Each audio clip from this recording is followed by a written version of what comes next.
Hi there. Welcome to Dreamy Histories channel. Tonight, we're standing in a dusty Babylonian field where your life is about to take a very unpleasant turn. The year is 481 BCE, and you're watching armed men approach your family's barley farm, their bronze spear tips glinting in the harsh Mesopotamian sun like tiny promises of pain. You've heard the rumors about King Xerxes assembling the largest army in human history, but somehow you convinced yourself that your little corner of the empire would be overlooked. Well, spoiler alert, you're about to discover that being a Persian subject means your body belongs to the King of Kings. And trust me, he's not going to be a gentle landlord. So before you get comfortable, take a moment to like the video and subscribe, but only if you genuinely enjoy what I do here. And hey, drop a comment letting me know where you're listening from and what time it is there. I love seeing how far these bedtime stories travel. All right, let's begin the story. The recruiters don't knock. They simply appear at your gate like bronze-clad tax collectors, except instead of taking your grain, they're here for you. Your mother starts wailing, a sound that'll haunt your dreams for the next 2 years, assuming you live that long. The lead recruiter, a dead-eyed veteran with more scars than teeth, barely glances at the clay tablet your father frantically waves, the one supposedly exempting your family from military service. Every able-bodied man between 16 and 50, he grunts in accented Aramaic. King's orders, no exceptions. You're 23, strong from years of working the irrigation channels, and that makes you prime soldier material. The recruiter's assistant, barely older than you and already missing 2 fingers, starts rattling off what you're allowed to bring. 1 spare tunic, a water skin, any weapons you own, you don't, and whatever food you can carry. No mention of when you'll return, or if. Your little sister runs out with your winter cloak. Sweet, naive girl, doesn't realize you're marching west, toward the Mediterranean, where winter means rain, not snow. Your father presses a small leather pouch into your hand. Inside, you feel the weight of 3 silver sigloi, probably his entire savings. For emergencies, he whispers, his calloused hands shaking. You want to tell him that where you're going, silver won't stop a Greek spear, but you just nod. The column of reluctant soldiers-to-be stretches as far as you can see in both directions. Farmers, potters, merchants' sons, an amateur theatre troupe of Babylon's least enthusiastic performers, about to star in Xerxes' great revenge tragedy. The recruiters herd you like goats. If goats could cry and curse in a dozen different dialects, a median teenager next to you is literally being dragged by his hair, screaming about his pregnant wife. The recruiters don't care. They have quotas to fill, and the great king's appetite for bodies is apparently infinite. As your farm disappears behind a cloud of dust kicked up by 1,000 unwilling feet, you realize this is the last time you'll see it with innocent eyes. If you see it again at all, you'll be different, broken, probably missing pieces. Definitely. Whether they're physical or spiritual remains to be seen. The recruiting sergeant starts bellowing about the glory that awaits you. How you'll help punish the Greeks for burning Sardis. How you'll return as heroes. Yeah, right. Even from here, you can smell the lie. It smells like fear sweat and impending doom. The training camp at Susa makes your farm work feel like a pleasant massage. You arrive after 2 weeks of marching, your feet already raw hamburger inside your leather sandals, only to discover that the real pain hasn't even started yet. The camp sprawls across the plain like an infected wound. Thousands of tents, practice fields, and the constant sound of men learning how miserable they can truly be. Your instructor is a Hyrcanian named Gobryas, who lost his left eye fighting Scythians, though camp rumor suggests he actually lost it in a tavern brawl over a rigged dice game. He takes one look at your soft farmer's hands and laughs, a sound like a hyena choking on a particularly tough piece of carrion. 6 weeks, he announces to your training group of 40 terrified recruits. 6 weeks to turn you wheat fondlers into something that won't embarrass the empire. Most of you will wish you were dead by week 2. Some of you might actually manage it. The daily routine starts before dawn with a 5-mile run in full gear. By gear, I mean a wicker shield that weighs more than your baby nephew. A spear that you'll quickly learn has 2 ends, both capable of hurting you if you're stupid, and a leather cap that does absolutely nothing except make your head sweat. The Persian military, you discover, believes in the motivational power of exhaustion. Can't think about deserting if you're too tired to think, right? Weapons training is where things get properly brutal. Gobryas demonstrates the 17 essential spear positions by having his assistants attack him full speed. He flows between stances like a dancer. If dancers specialized in disemboweling people, then it's your turn. You've held farming tools your whole life, so how hard can a spear be? Turns out, very. Your first thrust attempt nearly castrates the recruit behind you. Your shield work looks like you're trying to fan away a particularly persistent fly. Gobryas's feedback consists mainly of hitting you with a stick while screaming about your many, many inadequacies. You think Greeks will wait for you to remember which end goes forward, he roars, demonstrating proper form by casually knocking 3 recruits unconscious. You think their bronze doesn't cut Persian flesh? You think... And here he pauses for dramatic effect, while stepping on someone's fingers. The king's enemies care that you miss your mummy. The combat drills are designed by someone who clearly hates human happiness. You practice shield walls until your arms go numb, then practice some more. You learn that when shields lock together, the smell of 40 unwashed men becomes a weapon itself. The guy next to you, a carpet weaver from Ecbatana, vomits from exhaustion during close order drill. The instructors make him clean it up with his hands, then run another mile for weakness. But it's the night exercises that really break spirits up.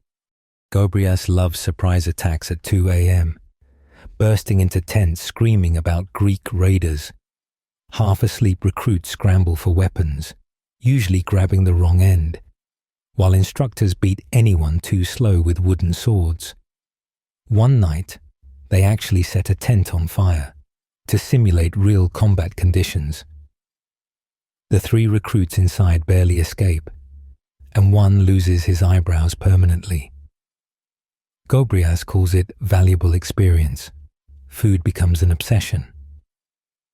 The daily ration is barley porridge that tastes like disappointment, supplemented with onions that are somehow both rotten and underripe.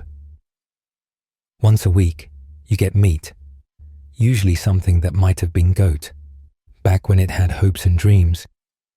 You learn to eat fast because slower recruits often find their bowls mysteriously empty.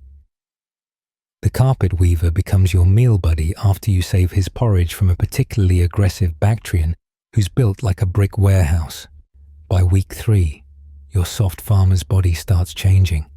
Not into a warrior. That's propaganda for the folks back home. You're becoming something more practical, a person who can suffer efficiently. Your hands are now more callous than skin. You can sleep standing up. You've learned exactly how much pain you can endure, more than you thought, and exactly how much you care about glory, less than you ever imagined. Historians still debate whether Persian military training was deliberately brutal or just accidentally incompetent. Having lived it, You're pretty sure it's both, with a side of sadistic creativity. The morning they announce you've graduated from basic training, Gobrius lines you up for what he calls your philosophical education. Turns out, being a Persian soldier isn't just about learning to stab people efficiently. There's a whole moral framework designed to make you feel bad about wanting to survive. Listen well, you walking fertilizer. Gobrius begins, pacing like a one-eyed predator who's discovered teaching pays better than killing. You serve the King of Kings, the chosen of Ahura Mazda, the light of the Aryans, your life. He pauses to spit dramatically. Belongs to him now, not to your families, not to your gods, and definitely not to your pathetic selves. The code is simple enough to remember, which is probably the point since half your unit can't read. First, absolute obedience. Question an order, and you'll be explaining your curiosity to the executioner. A recruit from your group learned this last week when he asked why they were marching in circles during a dust storm. They tied him to a post for 2 days. When they cut him down, he'd lost 3 toes to frostbite and gained a permanent twitch. Second, truth-telling, which is hilarious considering every officer you've met lies like breathing. But apparently, lying is only bad when common soldiers do it. When the quartermaster claims there's no more food while his tent smells like roasted lamb, that's strategic resource management. When you claim you're too sick to drill, that's punishable by 50 lashes. The carpet weaver, you've started calling him Carchemish, after his hometown, points out this contradiction one evening. You quickly learn that philosophy discussions are best conducted very, very quietly. Third comes courage, though what they really mean is willingness to die on command. They tell stories of previous campaigns where soldiers threw themselves on enemy spears to create human bridges for their comrades. Glorious sacrifice, Gobrius calls it, his good eye gleaming with what might be religious fervor, or might be mild insanity. You're starting to suspect those soldiers weren't volunteering so much as being volunteered by misits, by officers standing safely in the rear. The religious component makes everything worse. You grew up making offerings to Marduk. Nice straightforward transactions, grain for good harvest, sheep for healthy children. But Xerxes expects you to buy into this whole Zoroastrian package about cosmic struggle between light and darkness. Apparently, every Greek you kill strikes a blow for Ahura Mazda against the lie. The priest assigned to your unit, a walking skeleton who smells like he bathes in sacred fire ash, drones on about how dying in the king's service guarantees paradise. What's paradise like?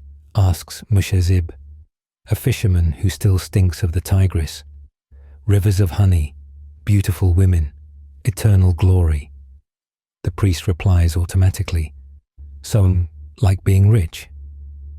The priest's eye twitches. Mushazib does extra guard duty that night. But here's the really twisted part. They've set up a system where following the code is actually more dangerous than breaking it. Show courage. You're first into battle. Tell the truth about your unit's readiness. Congratulations, you've just volunteered for remedial training. Translation, beatings. Demonstrate loyalty. Here's your reward. Guarding the supply wagons, which every enemy raider targets first because that's where the food is. They also introduce you to the Persian military justice system, which makes your village elders' harsh judgments look like gentle suggestions. Minor infractions, falling asleep on watch, losing equipment, complaining too loudly, earn beatings or reduced rations. Major ones, desertion, cowardice, theft from the imperial supplies, those get creative. You watch them execute a would-be deserter by tying him between 2 bent palm trees and letting them snap back. The sound his spine makes will revisit you in dreams for years. The veteran soldiers share their own wisdom after lights out, when officers can't hear. The code is like your shield, whispers a scarred Parthian who survived 3 campaigns. Hold it up when officers are watching. Drop it the second real fighting starts. Dead heroes can't spend their loot. What about divine judgment? Carchemish asks. The Parthian laughs, but it's not a happy sound. Let me tell you about divine judgment. At Sardis, I watched our divinely ordained cavalry charge straight into a pike wall because some priest read the omens wrong.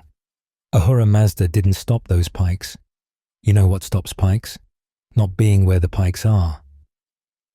Historians still argue whether the Persian military code created effective soldiers or just obedient corpses. You're starting to suspect the answer is yes. The order to march comes on a morning so hot that even the flies have given up. You're part of the empire's great fist now, ready to punch Greece right in its democratic face.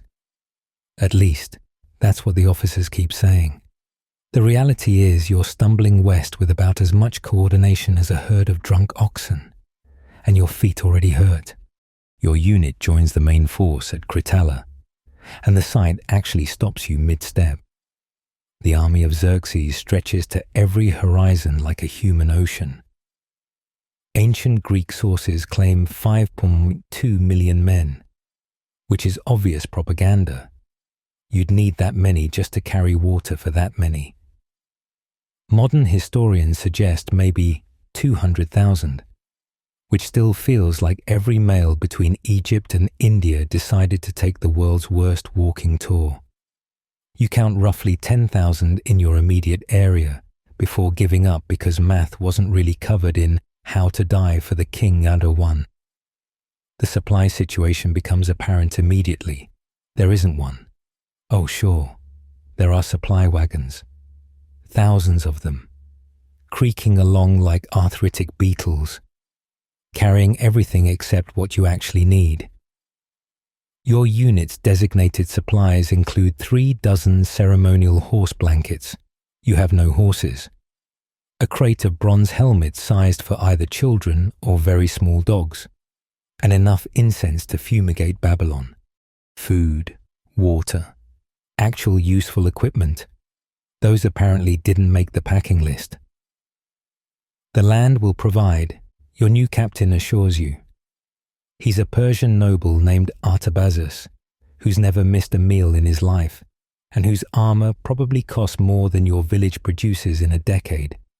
By the land will provide, he means you'll strip every farm, well, and goat pen between here and Athens like very organized locusts. The locals love this about as much as you'd expect. You see your first burn granary on day 3, farmers destroying their own food rather than feed Xerxes' traveling circus. The march routine settles into its own horrible rhythm. Wake before dawn to the sound of bronze trumpets that someone, somewhere, decided sounded inspirational. Pack your gear, which has somehow gotten heavier overnight despite you throwing away everything non-essential. March for 5 hours. Rest for 20 minutes in whatever shade doesn't already contain 50 other exhausted men. March, 5 more hours, make camp. Realize you're maybe 10 miles from where you started because this many men move like molasses uphill. Repeat until dead or Greek, whichever comes first. Your feet become intimate friends with every possible type of terrain discomfort. Anatolian rocks that seem specifically designed to find the gaps in your sandals. Dust so fine it works its way into places you didn't know you had. When you finally hit muddy areas, you almost cry with relief until you realize mud just means different misery.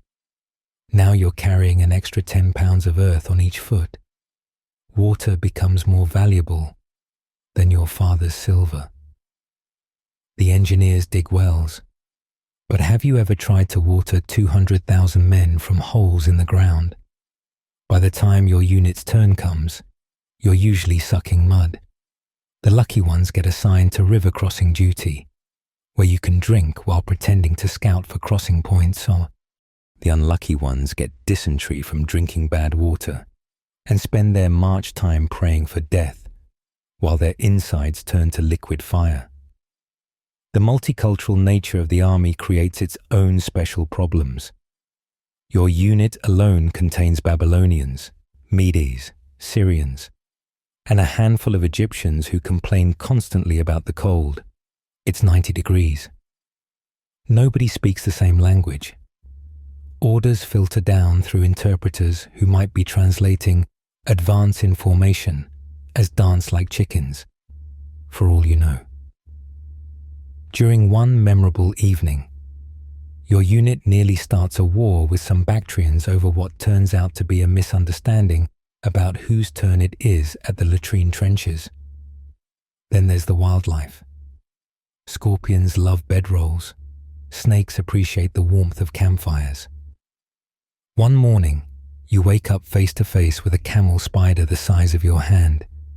Carchemish saves you by flinging it away with his spear, though he screams higher than your sister while doing it. The thing lands on an Egyptian, who declares this proof that Babylonians are cursed by Set. International incidents have started over less. My grandfather marched with Cyrus, an old soldier tells you one evening, gnawing on something that might be dried meat or might be his sandal. Hard to tell in this light. He said the secret was to die early in the campaign. That way, you miss the real suffering. Encouraging words to march by, really. The Greek mountains rise before you like the earth's own middle finger to Xerxes' ambitions. You've been marching for 3 months now, and the army that seemed so invincible back in Anatolia is starting to show cracks. The slaves dragging the pontoon bridges keep collapsing. The sacred white horses, meant for sacrifice, are developing a suspicious cough. Even the immortals, the elite 10,000 who supposedly never die because they're immediately replaced, are looking decidedly mortal these days. Then word spreads through the ranks like dysentery through bad water. Thermopylae, a narrow pass, they say. Some Greeks are waiting there, not many, should be easy. You've learned by now that anything officers describe as easy usually involves you bleeding. So this optimism feels about as trustworthy as a Persian merchant's scales. The rumors grow wilder as you march. 300 Spartans, no 3,000. They're led by a king who eats Persian babies for breakfast. They coat their spears with poison. They fight naked to intimidate enemies with their magnificent abs. Naked, Carchemish muses. Seems impractical. What about protection? When you look like a Greek god, you don't need armor, suggests Mushazib, who's never seen a Greek or a god but enjoys speculation. Your unit gets assigned to what Artabazus cheerfully calls third-wave reserves, which translates to wait here and try not to die when the real soldiers fail. From your position, you can see the front ranks massing before the pass. The sheer numbers should be reassuring. You're looking at enough men to populate a mid-sized city, all aimed at what looks like a goat path between cliffs. But there's something about the way the veterans are checking their weapons. These are men who've conquered everything from Egypt to India, and they're nervous about facing a few hundred Greeks in a narrow space. The Medes go in first, their colourful tunics making them look like angry flowers flowing toward the pass. You hear the clash before you see it, bronze on bronze creating a sound like the world's worst percussion ensemble. The Medes flow forward confidently. Then they flow backward considerably less confidently. Some aren't flowing so much as crawling. Many aren't moving at all. Technical difficulties, Artabazus announces, though his voice has lost some of its aristocratic certainty. The pass is narrower than expected. From where you're standing, narrow seems generous. It looks like someone carved a battle arena specifically designed to negate every advantage of a massive army. You can send in 1,000 men or 10,000. Only about a dozen can actually fight at any given moment. The rest just stand there like the world's most heavily armed audience. The Kissians go next, whooping their war cries. They last about as long as it takes to boil an egg. The survivors who stagger back report something that chills your blood despite the heat. The Spartans are enjoying this, not enduring, not surviving, actively having fun. Their king, Leonidas, someone whispers, apparently thanked them for bringing so many men. We were getting bored, he supposedly said. By noon, the ground before the pass looks like a bronze and leather farm where someone planted soldiers and harvested corpses. The smell hits you even from your safe position. Blood, shit, fear, and that peculiar stench of men who've realized they're going to die for someone else's pride. Xerxes, watching from his golden throne on a nearby hill, is reportedly not pleased. When god kings get not pleased, regular mortals tend to get very dead. That's when you see them, the immortals. They move with the kind of coordinated precision that makes your training look like children playing war. Their scale armor glitters like snakeskin. Their faces are hidden behind cloth masks, which seems both mysterious and practical. If you're going to send men to die, best they look anonymous. Even the immortals struggle. The Greeks have turned that narrow pass into a meat grinder, and they're the ones turning the crank. You watch supposedly elite warriors reduced to climbing over their own dead just to reach the enemy. When they finally retreat, and yes, the immortals actually retreat, the sun is setting, and the only thing anyone's conquered is a new appreciation for Greek defensive tactics. Tomorrow, Artabazus says, but the word lacks conviction. You're all thinking the same thing. If the best soldiers in the empire can't crack this nut, what chance do farmers with 6 weeks of training have? Historians still debate the exact numbers at Thermopylae. What they don't debate is that a tiny force of Greeks made the world's largest army look like amateur hour at the local amphitheater. Day 3 at Thermopylae, and you're about to meet the men who've turned the Persian military into a punchline. Your unit gets the honor of reinforcing the morning assault, which is officer speak for go die where the professionals failed. As you form up, you notice the attack rhythm has developed its own sick pattern. Charge, die, retreat, repeat. It's like watching waves break against cliffs, except waves don't scream. The march toward the pass feels like walking into a mouth that's been eating Persians for 2 days straight and is still hungry. Bodies carpet the approach, twisted into positions that suggest their final moments were neither glorious nor quick. You step over a maid whose face registers surprise, like he can't believe his story ended here. The flies are having a better day than anyone else. Then you see them, the Spartans. They're not the giants from the stories. They're actually pretty average height, just built like they bench press oxen for fun. What's terrifying is how relaxed they look. While you're sweating through your tunic before even reaching them, they're lounging behind their shields like they're at a particularly boring symposium. One is actually combing his hair. The message is clear. You're not a threat. You're just today's scheduled entertainment. Your first taste of bronze comes faster than expected. The Spartans move like they're performing a synchronized death dance. Shields locking into a barrier that might as well be a cliff face. Their spears thrust out in perfect rhythm. 1, 2, 3, death. 1, 2, 3, death. The man in front of you catches a spear point in the throat and drops, spraying blood that's impossibly warm on your face. You're suddenly in the front rank. your farm-trained muscles trying to remember Gobrius lessons while your brain screams variations of no, no, no, no, no. A Spartan warrior locks eyes with you through his helmet slits. He's maybe your age, but his eyes are older. They've seen men like you before, lots of them. His spear thrust comes like inevitability. You manage to get your shield up, miracle number 1, and deflect it, miracle number 2. But his follow-up catches you in the thigh. The pain is surprisingly cold at first, then hot, then cold again. You drop, and someone stamps on your hand as they surge past. Later, you'll be grateful. That broken hand saves you from the next wave, from the ground. You get a scorpion's eye view of why the pass is a death trap. The Spartans fight like a single organism with 300 brains and 600 arms. When one tires, he steps back and another flows forward so smoothly you'd think they practiced it. They do practice it.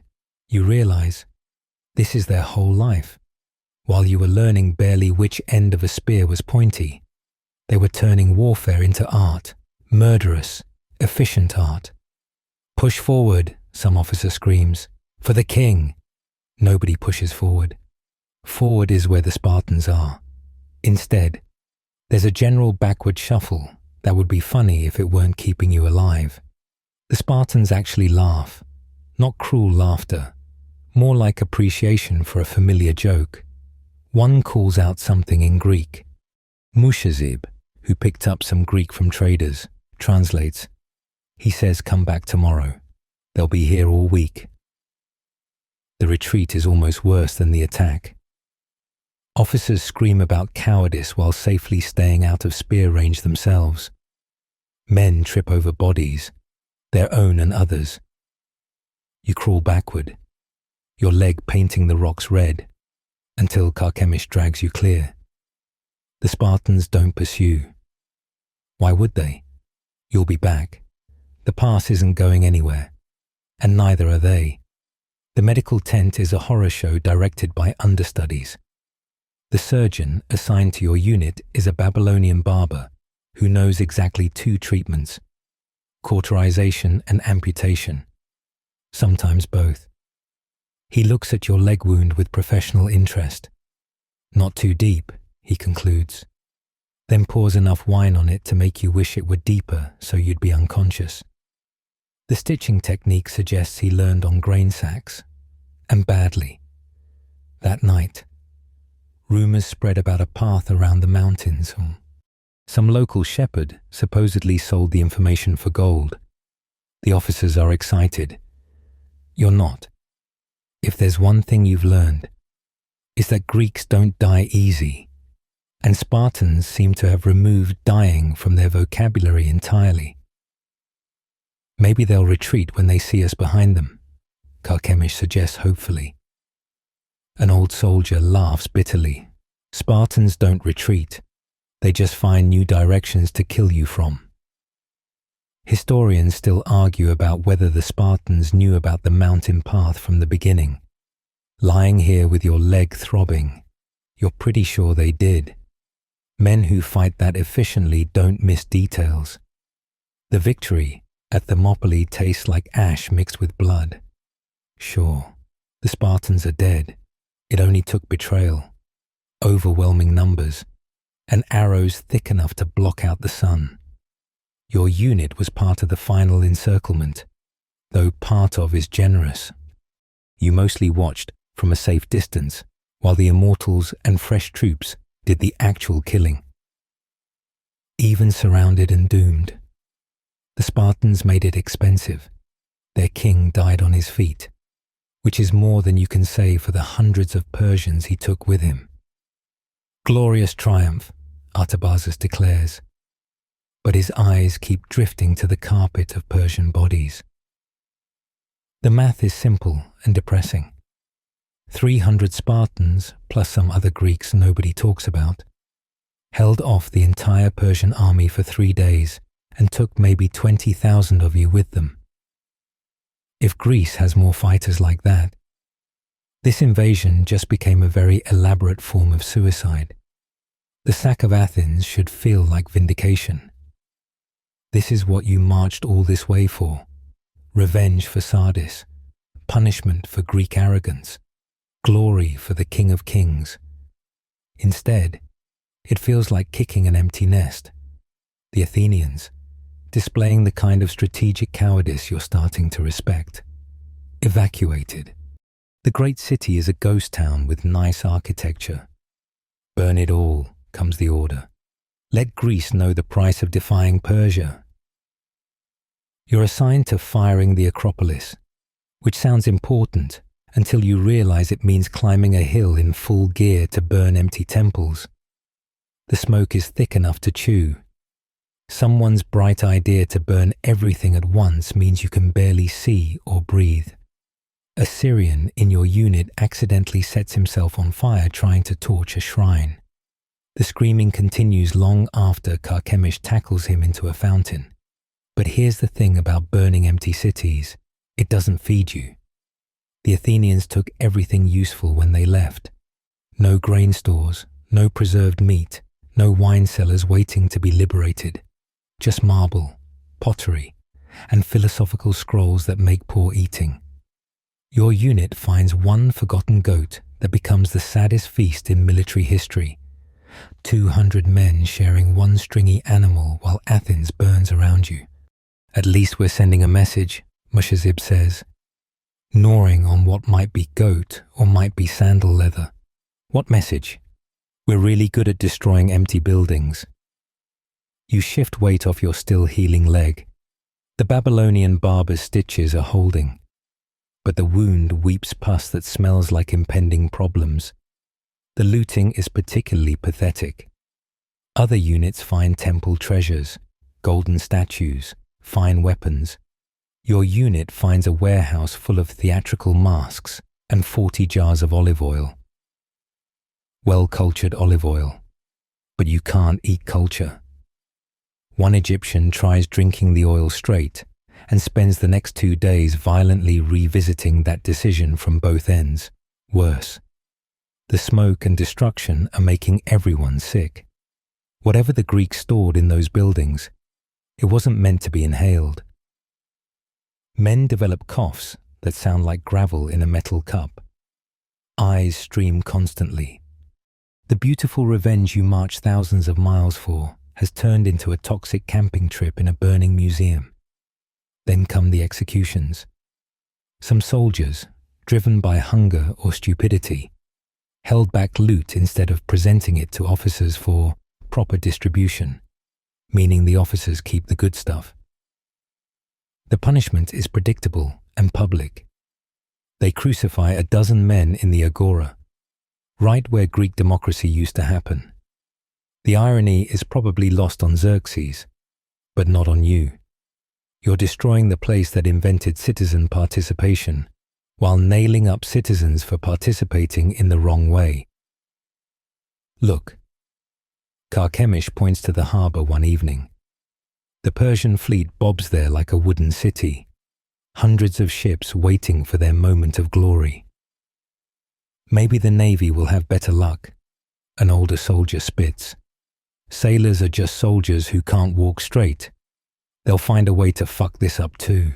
The triumph feels increasingly hollow as days pass. You're camping in ruins you created, eating nothing because there's nothing to eat, celebrating a victory that killed more of you than them. The great revenge of Xerxes is starting to look less like divine justice and more like a really expensive temper tantrum. And everyone's thinking but not saying the same thing.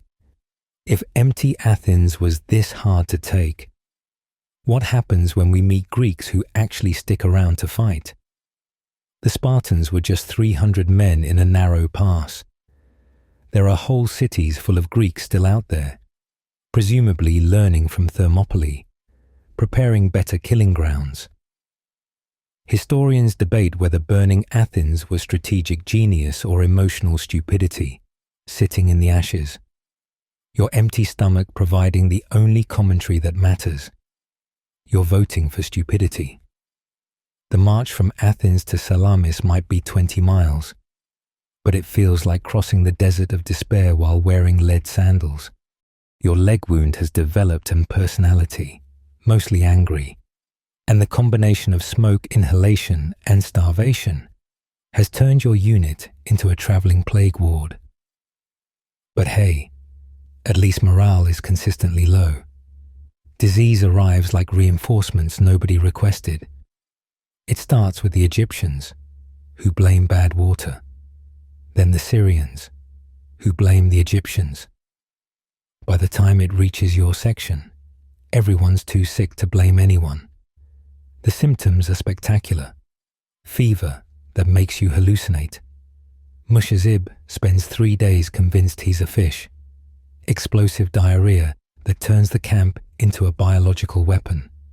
And a rash that looks like tiny Persian defeat spreading across your skin. The medical response is predictably useless.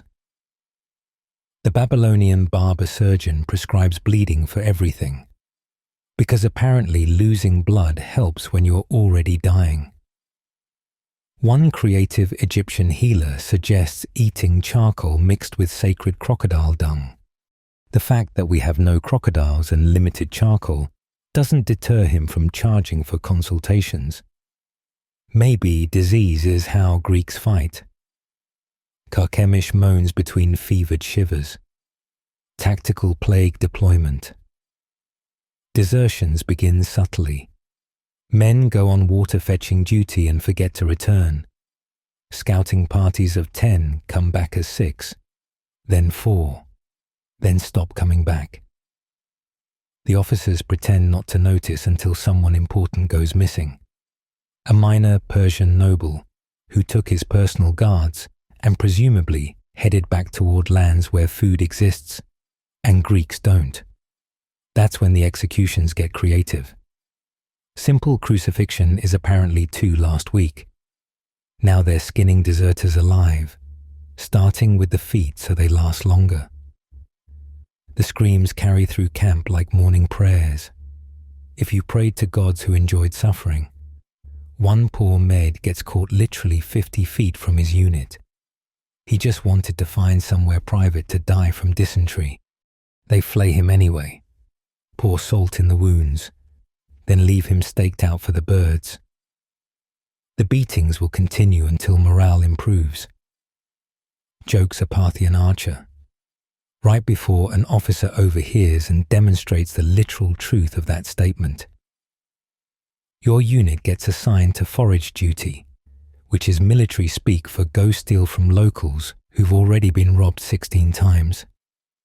The countryside is picked cleaner than a skeleton in the desert. You find one farm where the family is eating boiled leather. They look at your weapons with expressions that say, "Just get it over with." You take their last water jug and leave, feeling like the world's most pathetic bandits. We're the mighty Persian army, Mushazib mutters, reduced to stealing water from peasants who have nothing left to steal. The hierarchy of suffering becomes apparent. Officers still eat meat.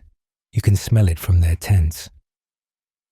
The immortals get preferential rations because they're essential to victory. Regular infantry like you subsist on barley that's more worm than grain and water that tastes like someone died in it. Someone probably did. One night, they catch a group of Thracians trying to desert en masse. 30 men with a planned escape route and everything. The punishment is instructive. They're forced to fight each other to the death. Winners get crucified anyway. It takes all night. By dawn, nobody's thinking about desertion. Everyone's too busy vomiting. The endless inspections become their own form of torture. Some peacock-strutting general decides the army looks unmilitary, which is rich considering half of you can barely stand. You spend precious energy polishing weapons that haven't seen use since Thermopylae, straightening armor that hangs loose on starvation-thinned frames, pretending you're soldiers instead of walking corpses in formation. Then comes the day they announce naval preparations. The fleet will engage the Greek navy at Salamis. The army will watch and provide support, which sounds suspiciously like, stand there and try not to die while sailors do the real work. At least it's a change from marching. I've never seen the sea, admits a young Babylonian who joined after you. It's like a river, you tell him, but bigger and actively trying to kill you. So like this entire campaign. The kid's learning. The worst part is the persistent rumor that Greeks are actually enjoying this. While you're dying of preventable diseases and eating boot leather soup, they're supposedly feasting on their islands, laughing at the mighty Persian army that's defeating itself more efficiently than any enemy could.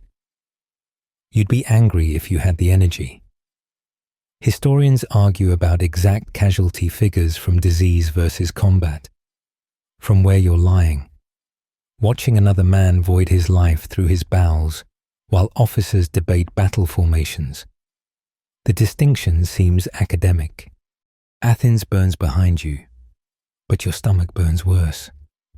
It's been 2 weeks since the glorious sacking, and the only thing you've conquered is new depths of hunger. The official ration has been reduced to a handful of barley that looks like it was rejected by discriminating rats. Water comes in colors water shouldn't be. Your belt has gained 3 new holes, and your ribs are starting to show like an anatomy lesson nobody asked for. The land will provide, Artabazus had said. The land has provided all right. Dust, rocks, and the occasional poisonous plant that desperate soldiers try eating anyway. You watched a Lydian eat some innocent-looking berries yesterday. He danced the death spasm dance for an hour, while everyone took notes on what not to forage. Your unit gets assigned to supply security, which means guarding wagons that contain everything except supplies. One wagon holds nothing but Persian carpets. Beautiful, intricate, completely inedible Persian carpets. Another carries ceremonial armor for horses you don't have. The food wagons were emptied weeks ago, now serving as very expensive kindling. Carchemish has developed a 1,000-yard stare that looks through reality to some better place where food exists. I used to complain about my wife's cooking, he says. I'd eat her worse burnt bread now. I'd eat the oven it was burnt in. The wildlife has abandoned the area, having more survival instinct than the Persian army. No birds, no rabbits, nothing. Some Egyptians try fishing in a stream that's more mud than water. They catch 3 fish that look like they died of disappointment. Divided among 40 men, it's less meal than memory. Then someone has the bright idea to eat the pack animals. Sounds logical until you realize those animals are how you transport what little remains.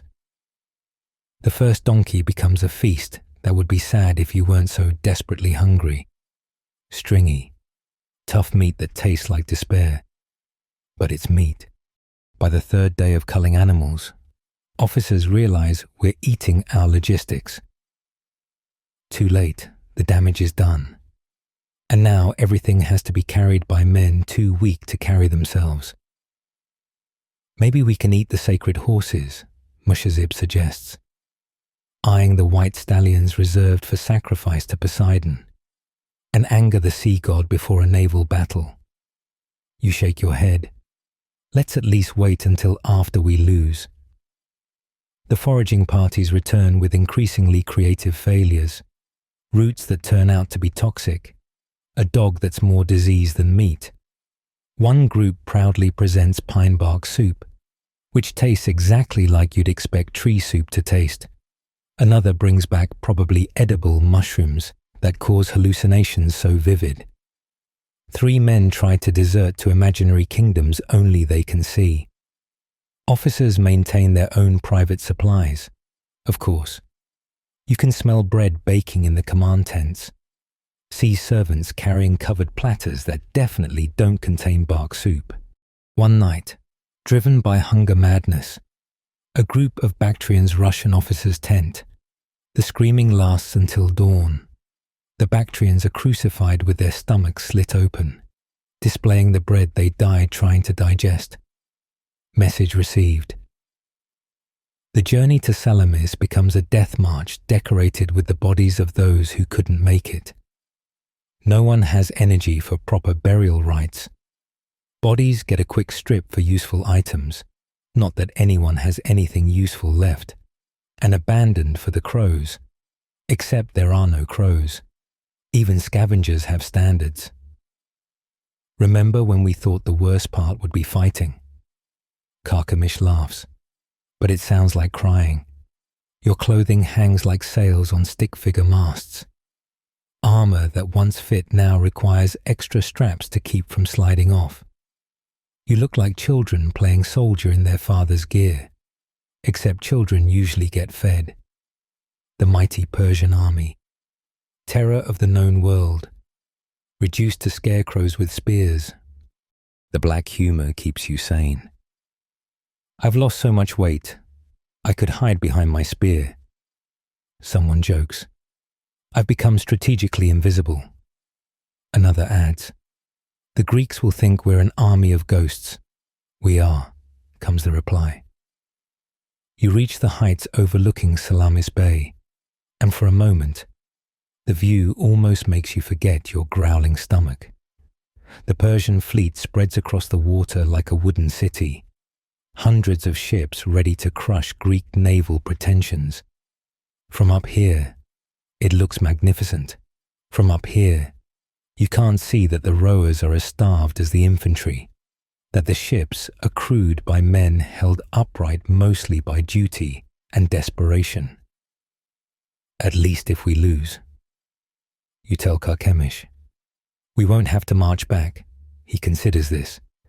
You think drowning hurts less than starving. Only one way to find out. Historians still debate why Persian logistics failed so spectacularly. Sitting here, gnawing on leather that might have been your sandal yesterday, you could write them a very short book. Too many men, not enough. Everything else, a tragedy in countless stomach growls. The morning of the naval battle at Salamis, you get a perfect view of impending disaster from your hillside position.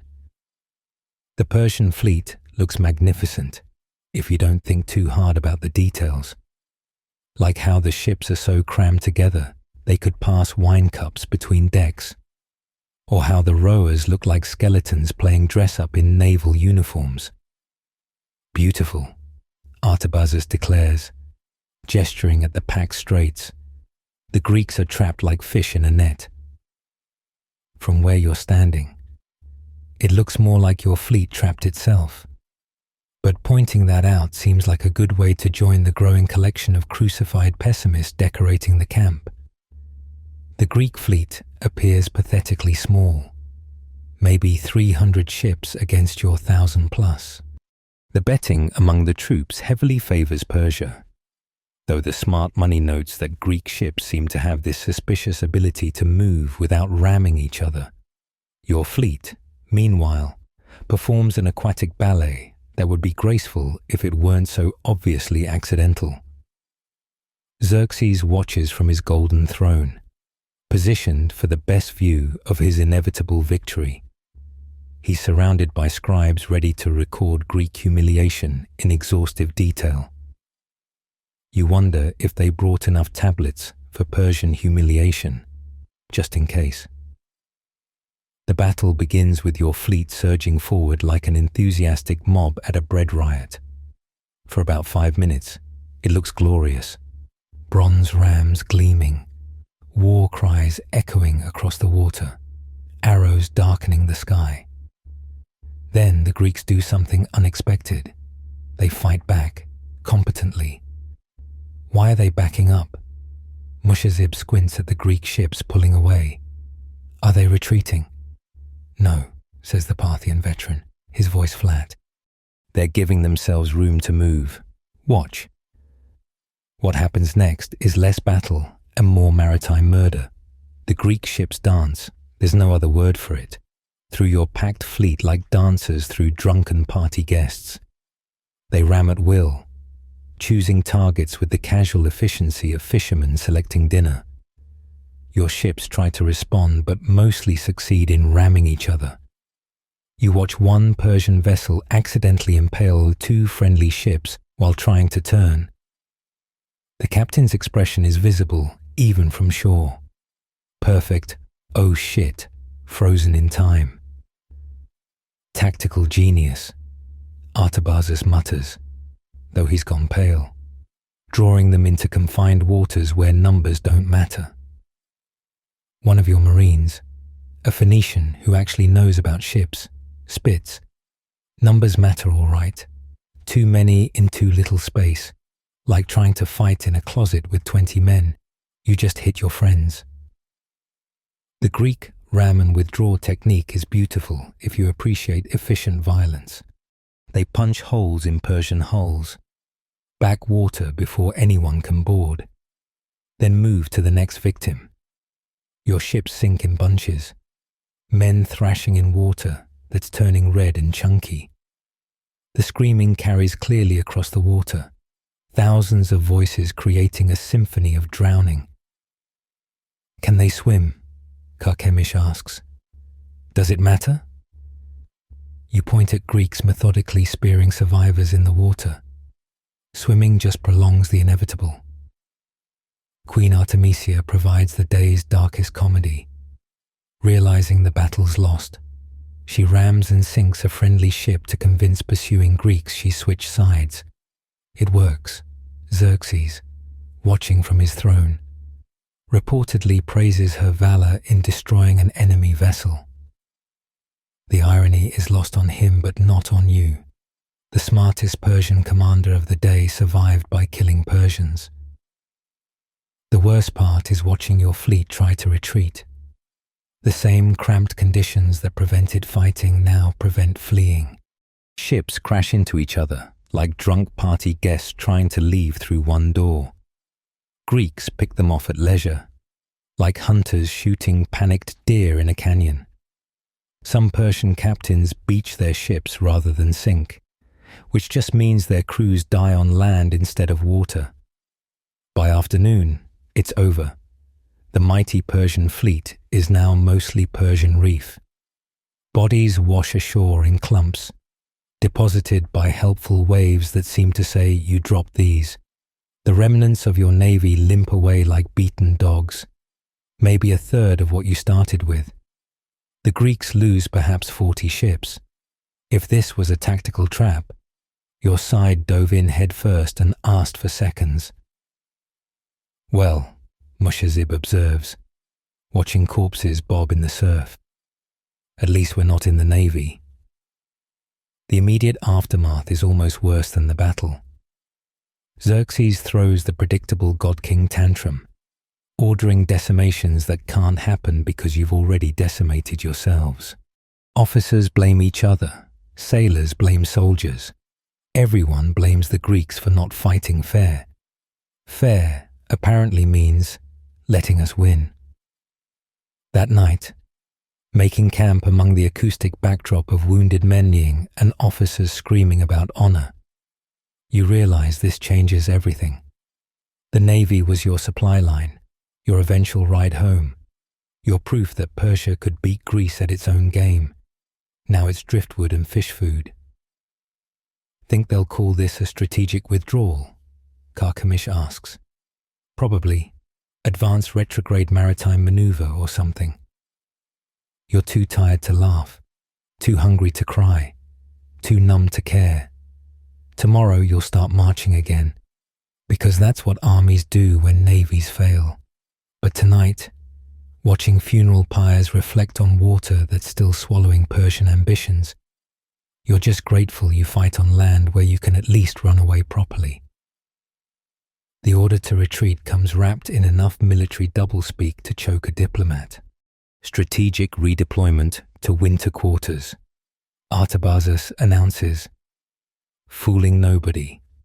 You're running away, and everyone from Xerxes down knows it. The difference is, The officers get horses for their running, while you get to use your feet.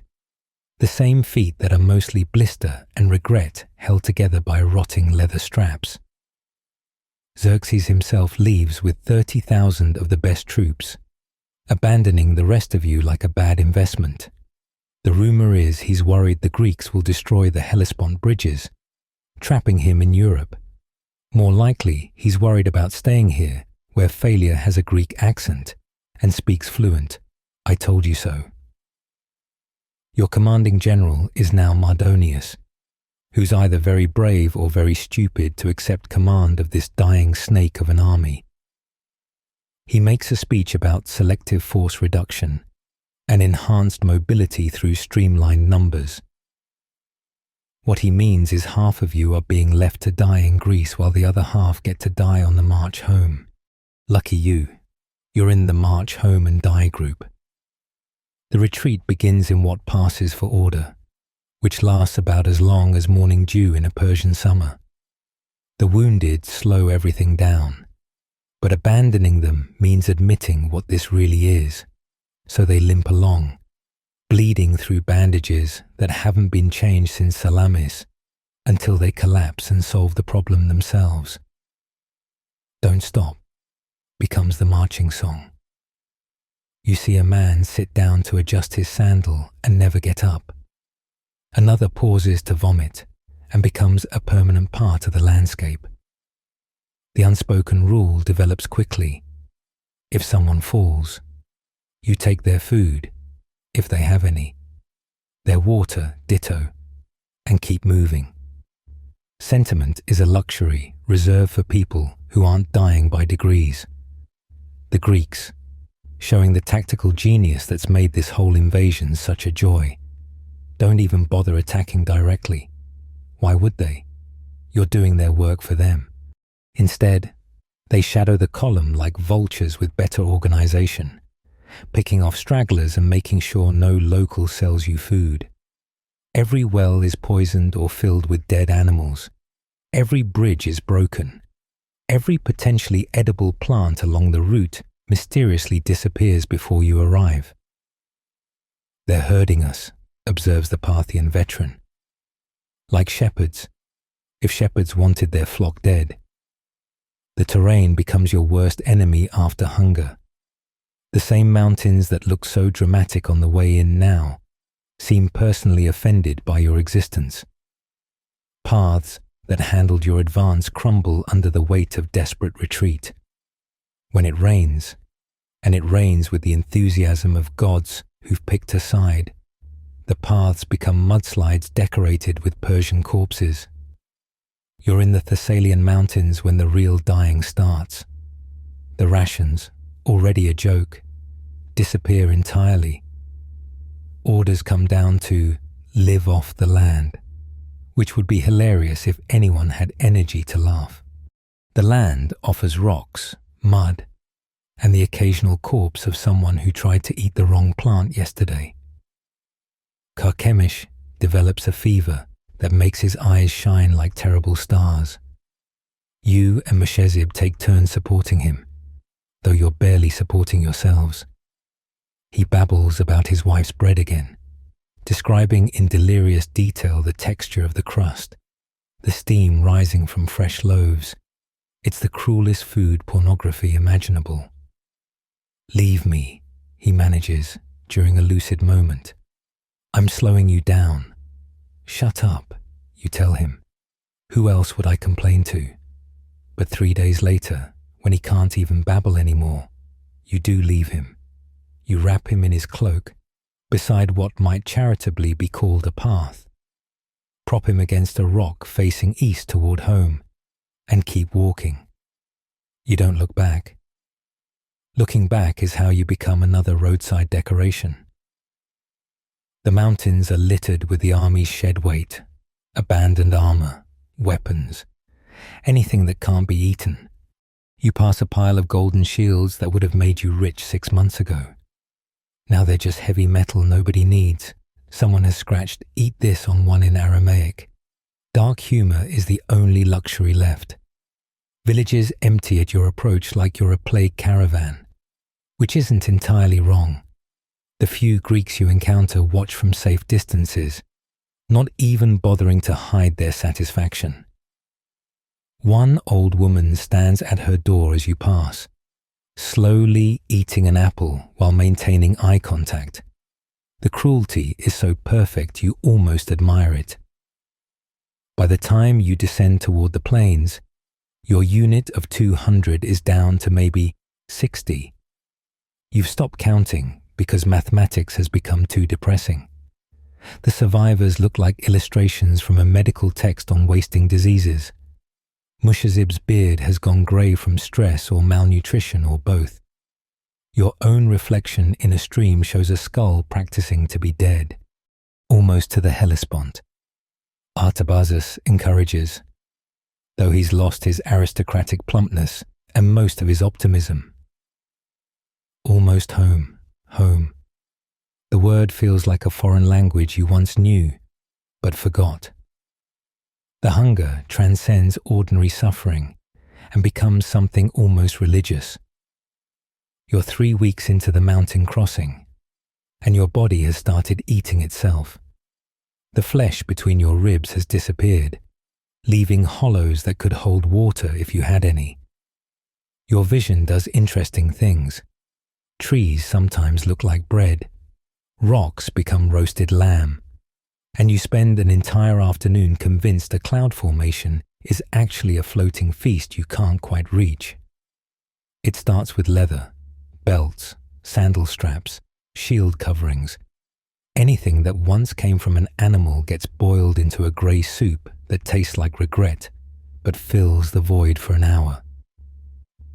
You develop techniques, chew slowly, very slowly. Convince your stomach it's real food. The Parthian veteran teaches everyone how to soften leather with stones before boiling. He's done this before, he says, in the Scythian campaigns. The secret is not thinking about what it used to be. Then comes the bark. Pine inner bark, specifically, stripped from trees in long, pale ribbons. It has a certain woody sweetness if you ignore the texture, which is like chewing hope itself into fibrous disappointment. Mix it with grass seeds when you can find them. Add leaves that aren't obviously poisonous. Congratulations, you've invented forest floor stew. I've become a deer, Mushazib announces one day, methodically stripping bark. A very inefficient deer. The mushrooms are where things get philosophical. Some kill you fast, some kill you slow. Some just make you wish you were dead while showing you colors that don't exist. One variety makes everything hilarious. You watch 3 soldiers laugh themselves to death, literally. Their bodies too starved to handle the convulsions. Another type convinces you that you're already home, warm and fed. Those are the cruelest. Men wander off following phantom families only they can see. Bodies become resources. Not immediately, you're not there yet. But the dead carry things. Water skins, hidden food, boots that are slightly less destroyed than yours. The evolution from respectfully covering the deceased to efficiently stripping corpses happens so gradually you don't notice until you're elbow deep in a dead Mede's pack, hoping he squirreled away something edible. Then someone crosses the line. You don't see who first suggests it, but the word spreads through whispers. The sake in the rear guard. 3 days ago, cut from the thigh, cooked at night. The officers either don't know or pretend not to. What are they going to do? Execute people who are already walking dead. You smell it before you see it. Meat cooking. But wrong somehow. Sweet and familiar and absolutely forbidden. A group of Thracians have a small fire going off the main path. They don't meet anyone's eyes. The thing on their makeshift spit could be anything in this light. Could be. You tell yourself it's goat, though you haven't seen a living animal in weeks. Don't, Mushazib says quietly. Once you cross that line, but others do cross it. They always take from the already dead. They tell themselves, never the dying, never help anyone along, just practical use of resources. The human body contains roughly 80,000 calories. That's pure mathematics, stripped of morality. You see men you've marched beside for months becoming arithmetic problems. How many days of protein? How much marching strength in those wasted muscles? The worst part is how normal it becomes. Groups form based on what they will or won't eat. The bark eaters look down on the leather soup makers, who look down on the mushroom gamblers, who all look down on the meat eaters. But everyone's starving. So the moral high ground is more like a slightly elevated position in hell. You stick to bark and leather. Plus one memorable day when you find a cache of rotten grain that tastes like fermented death, but provides actual nutrition. The hallucinations from hunger become your entertainment. One night, you have a long conversation with your father, who explains in detail why you should have become a scribe. Another time, the stars rearrange themselves into a map home, but you forget it by morning. I used to worry about glory. You tell Mushazib during a rest that's really just collective collapsing. Now I just want to shit solid again, he laughs. Or maybe cries. Hard to tell anymore. Glory is for people with full stomachs. The mountains finally release you onto plains, but the dying continues. Starvation has momentum. Bodies too damaged to recover even when food appears. You pass through a village that actually has grain, trade your last weapon for a handful, and watch men die with full mouths because their stomachs have forgotten how to process food. By the time you reach the Hellespont, you understand things about hunger that no person should know. The exact taste of different tree barks, how many times you can reuse boiled leather before it dissolves, the precise moment when disgust loses to survival, the look in a man's eyes when he's calculating calories in unthinkable places. Historians debate whether reports of cannibalism were Greek propaganda. Sitting here, gnawing your third leather strap of the day, while trying not to look at the suspiciously well-fed Thracians, you could write them a very short answer. Necessity has no law, and hunger has no friend. The Hellespont crossing should feel like salvation. Instead, it feels like the god's cruelest joke yet. The magnificent bridges Xerxes built for his grand invasion, destroyed by storms, because even the weather wants you dead. Now you're looking at rough seas and a handful of leaky boats that wouldn't inspire confidence in a pond, let alone the churning strait between you and Asia. How many can each boat hold? Someone asks. 20, says the ferryman. A Greek who's charging prices that would make a Persian merchant blush. How many will you stuff in? 40. The mathematics of desperation. Double the capacity, triple the risk, quadruple the profit. You watch the first overloaded boat struggle against the current, riding so low that waves slosh over the sides.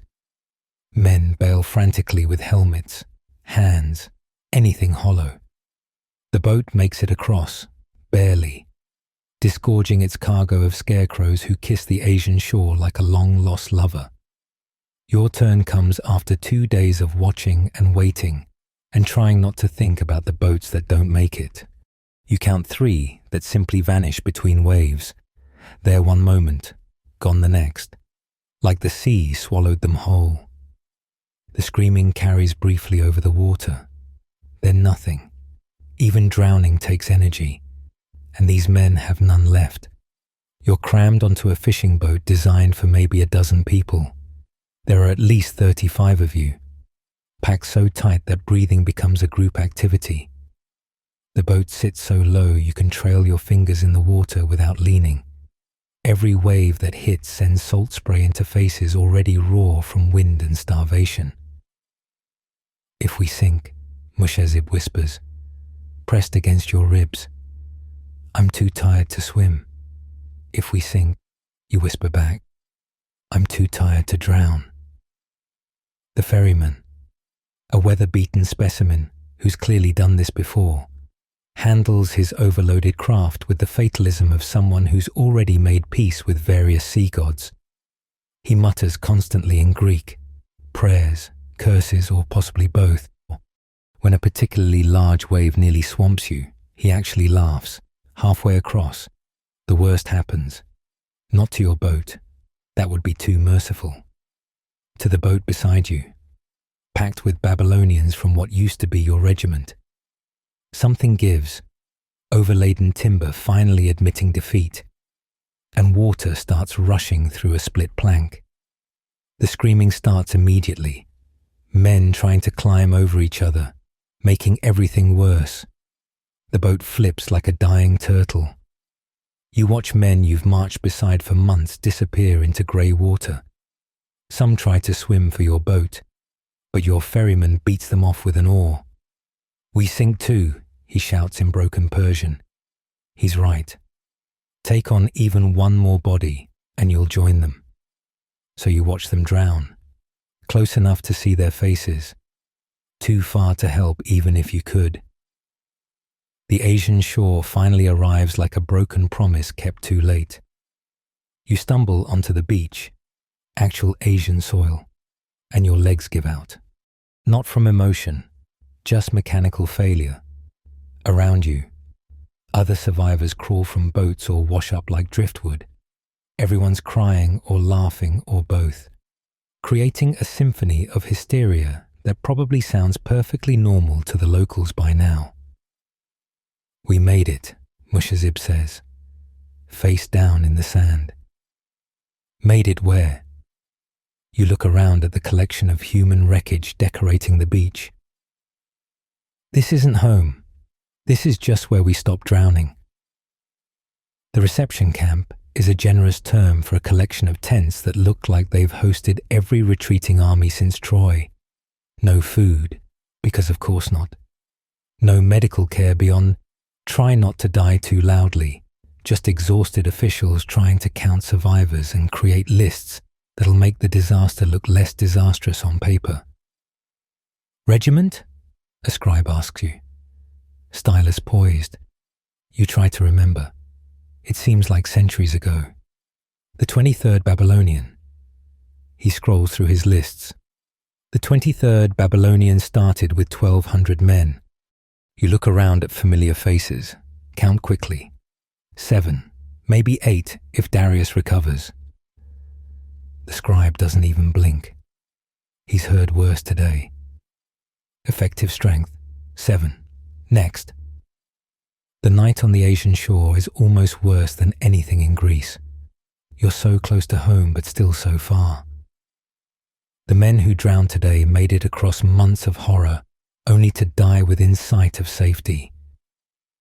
The unfairness of it breaks something in the survivors. Men who endured starvation, disease, and Greeks finally give up. You wake to find 3 more bodies, not from wounds or hunger, just hearts that decided enough was enough. I can see the road to Sardis from here, an older soldier tells you, pointing east.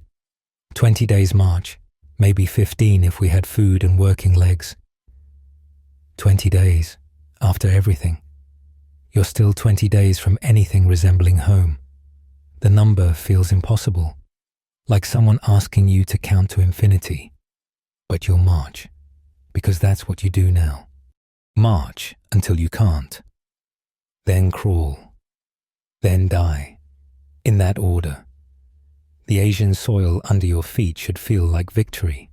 Instead, it just feels like more ground to cover before you can stop. Persepolis rises from the plain like a fever dream of marble and gold, and you almost wish you'd died in Greece rather than face this homecoming. The capital should represent triumph, but you're returning like beaten dogs, and everyone knows it. Women line the royal road, not cheering, but searching desperately for faces that mostly aren't coming back. Children hold up little painted signs with their fathers' names, The signs outnumber the survivors by about 1,000 to 1. Head high, Artabazus commands. Though his own chin practically scrapes his chest, we are soldiers of the Empire. You are scarecrows in stolen rags, and no amount of military bearing can hide it. Your unit of 7 stumbles through gates built to admit conquering heroes. The contrast is so sharp it cuts. Massive stone bulls flanking the entrance, proud and eternal, watching your shambling defeat with frozen eyes. The worst part is the silence. Persepolis has seen armies return before, heard the victory songs and triumph horns. Now 30,000 ghosts shuffle through streets designed for glory, and the only sound is dragging feet and muffled sobbing from the crowds. A child breaks free from his mother, runs to a skeletal soldier, screams, "Papa!" The soldier isn't his papa. The child's papa is probably fertilizing some Greek mountain pass. Then you see him on the platform above, Xerxes, King of Kings, Light of the Aryans, the living god who commanded this disaster. He's gained weight while you were eating bark. His robes could feed a village for a month. He watches his broken army with the expression of a man who ordered a feast and got served shit soup. The king will address the survivors, a herald announces. Like this is an honor instead of another humiliation.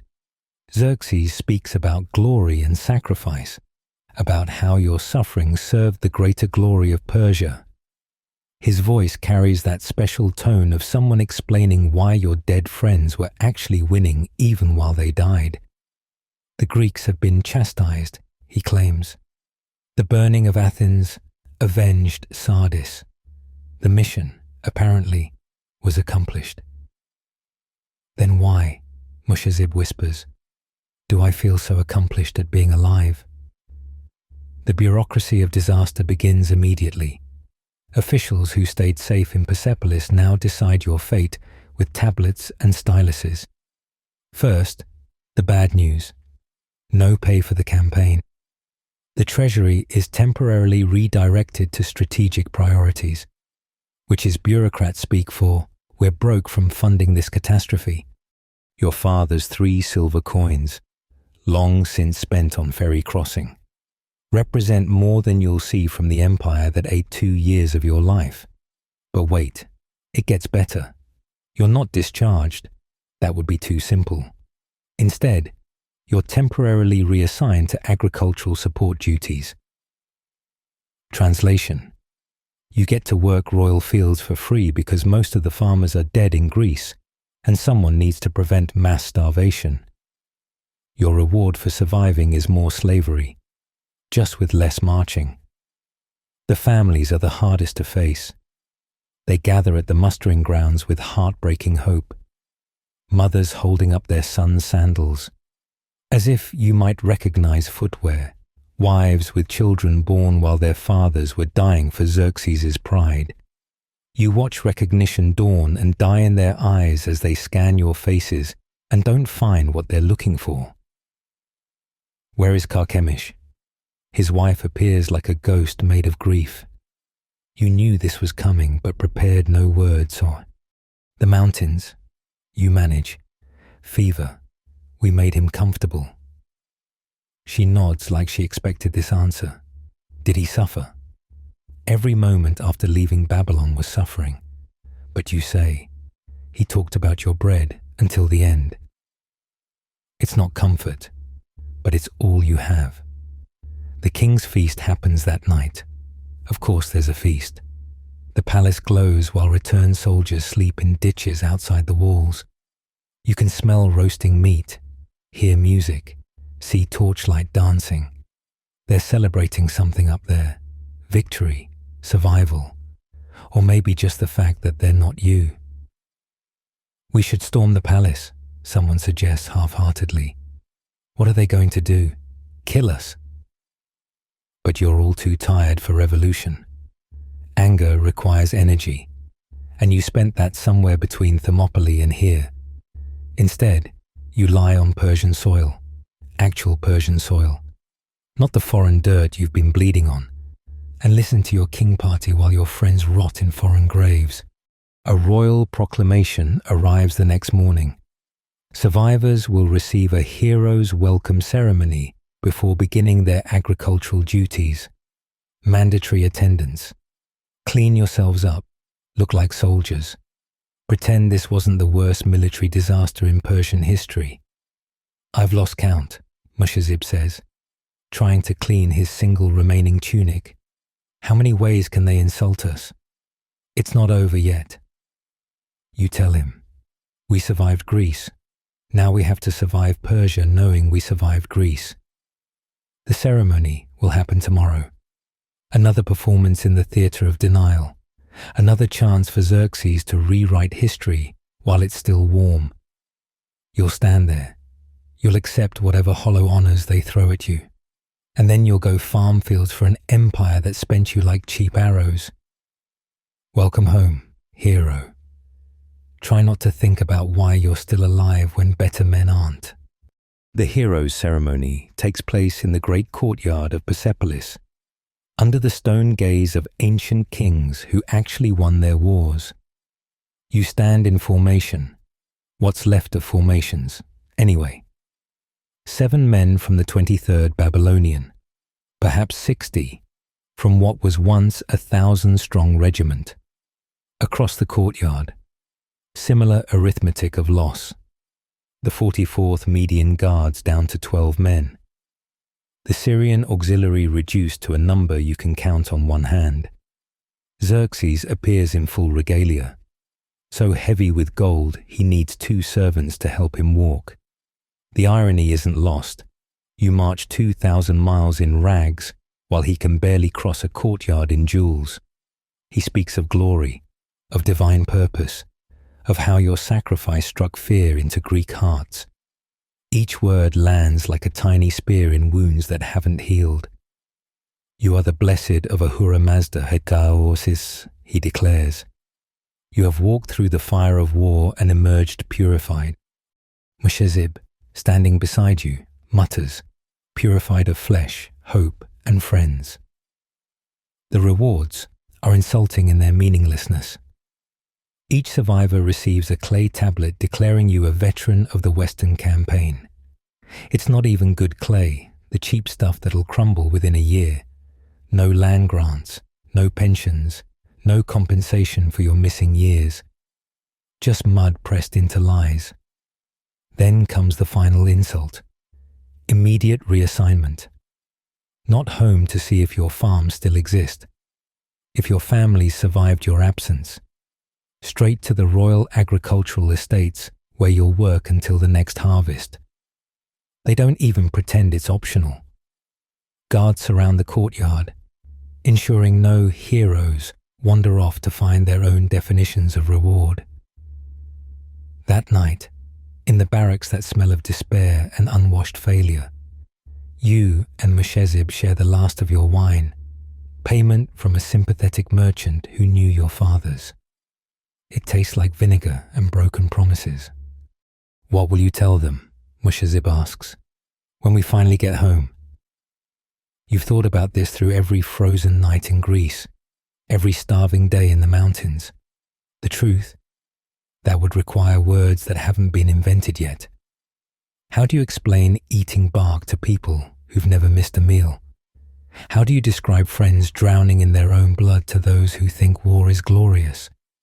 How do you tell your mother her son died inside even though his body came back? Nothing, you finally answer. I'll tell them nothing.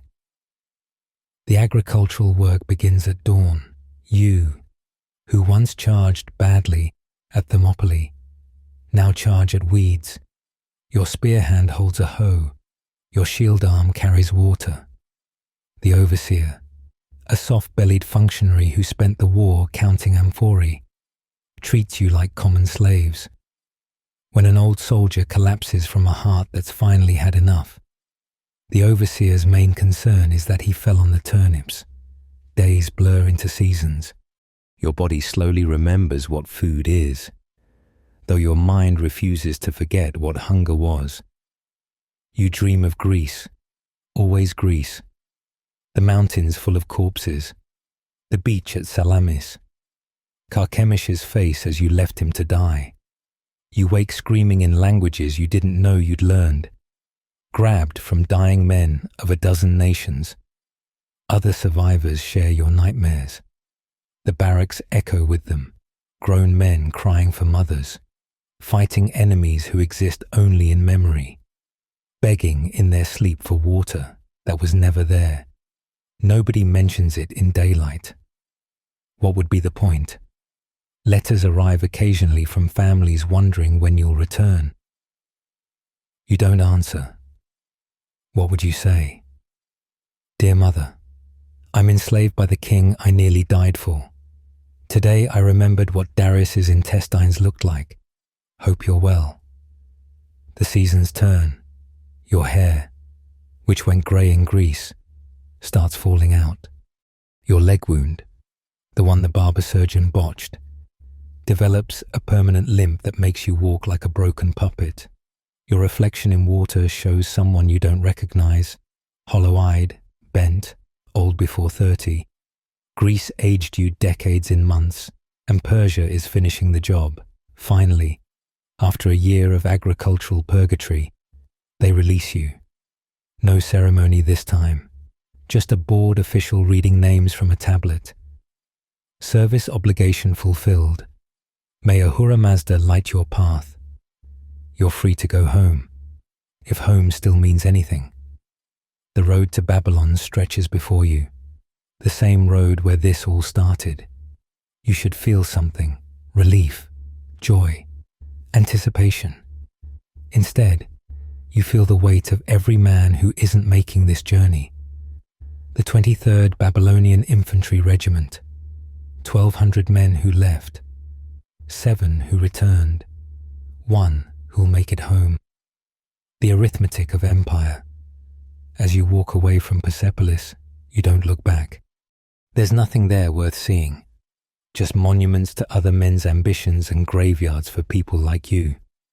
Your shadow stretches ahead on the road, thin and solitary, a ghost heading home to haunt whatever life might still be waiting. The King of Kings proclaimed you a hero. The tablet in your pack says so, slowly crumbling to dust like everything else his glory touched.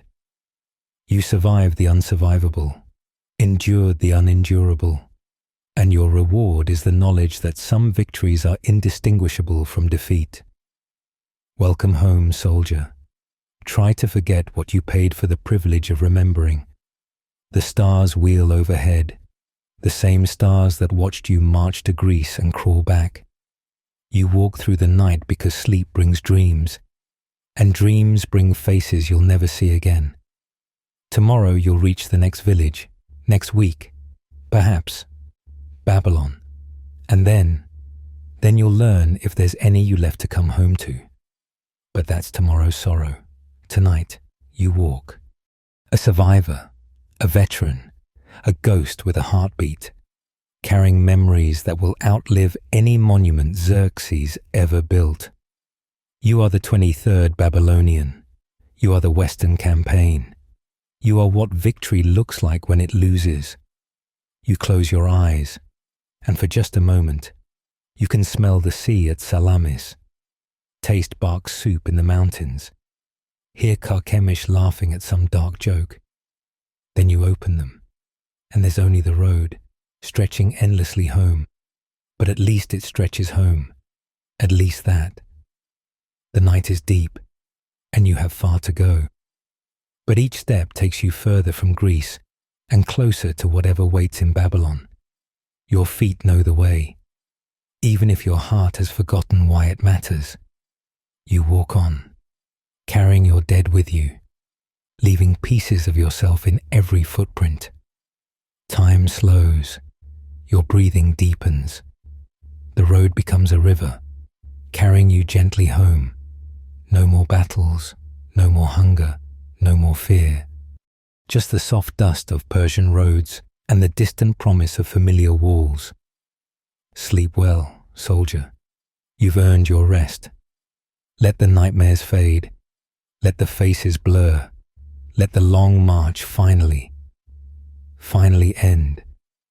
Tomorrow will come with its own weight. But tonight you're just a tired man going home. Close your eyes. Breathe. Rest.